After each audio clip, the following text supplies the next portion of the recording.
We see our teaching policies not simply as a matter of evaluating teachers or using value-added data to sort best, better, good, not so good, poorest. That's not what it's about. It's about making sure we situate this incredibly important profession that has 3.3 million active practicing professionals and that consumes 200,000 BAs per year. It is the single largest BA hire in any year. We need to think about how we develop policies so that those huge numbers are in a process of continuous improvement, so that when they're the 9th grade language arts teacher like me, with their 30 kids, they can say to themselves, it's a hard job, but I need to get 23 to 24 so that I can get 15 to 17 so that I can get 9 to 12. That's the work. That's the real thing, okay? It's with that spirit in mind, then, that we talk about evaluation systems that are informed partly by student performance data. That important student performance data, to use the race to the top jargon, is a significant part. And that performance data is used as a vehicle for developing the careers of the teachers.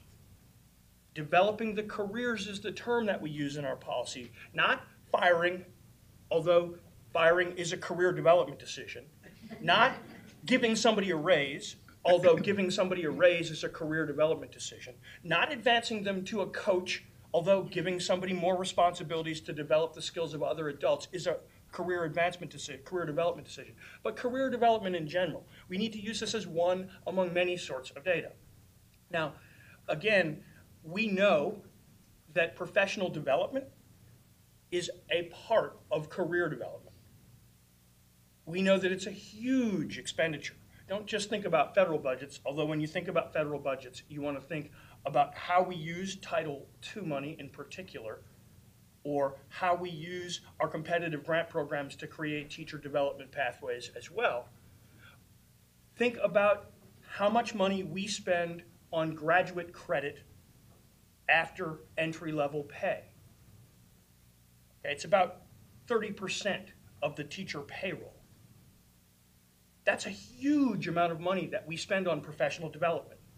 We ought to be asking ourselves, how are those valuable dollars being spent so that 9 becomes 12, so that 15 becomes 17 or 18 or 19, and so that 23 becomes 26 or 29 or maybe even 30.